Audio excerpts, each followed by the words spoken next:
बालिका दिनाबद्दल बोलण्यासाठी मी संस्कृती स्वाती प्रशांत सुरबसे आपणासमोर उभी आहे. चूल मोल एवढ्यातच चुका नाही वागून केल्याची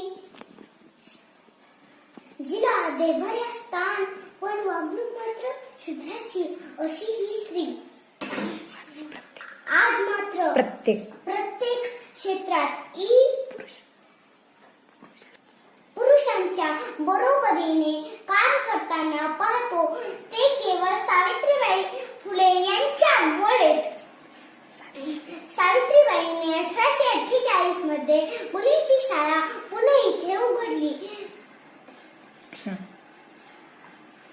अनेक अडचणींना तोंड देत प्रसंगी शेण गोटे खात तरीही मुलींची शाळा सुरू ठेवली.